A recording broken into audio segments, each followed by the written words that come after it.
they see my name flashing under brighter lights. It's no secret that over the last 5 to 10 years, the go-to basketball weapon on offense has been the three-point shot. And for the foreseeable future, that's going to continue to be the case. Now, most basketball players focus on how to become one of the best three-point shooters in the game to shoot the three as efficiently as they can. What doesn't seem to be talked about as much is how to play defense against those shooters. Because if that's the go-to weapon on offense, you have to be able to defend it efficiently to be the best kind of player you can be out here. So today we're going to talk about the different kinds of three-point shooters and the best ways I can think of to defend them.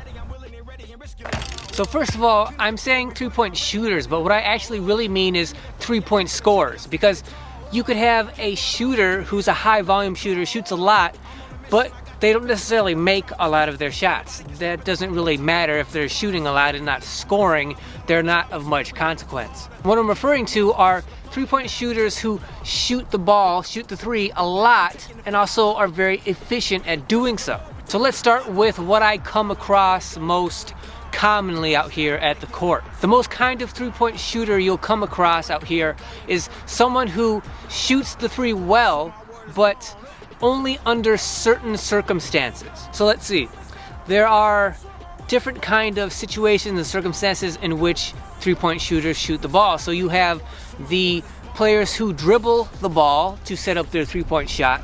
You have players who are catch and shoot shooters, so they catch a pass and shoot the ball at the three-point line and score relatively easily doing that. You have three-point set shooters, meaning they set up for the three at the three-point line. They have time to set up their shot. So those players kind of have to be open for a little bit of while to have a little bit of a window to set up their three-point shots, but when they do so, they're really good at shooting the three. And then you have the shooters who can shoot coming off of screens, whether that means them dribbling over the screen and then shooting, or having a catch and shoot, running around the screen, catching the ball, and then shooting the three. So those are the major kind of circumstances and situations you're going to find when it comes to three-point shooters out here at the park.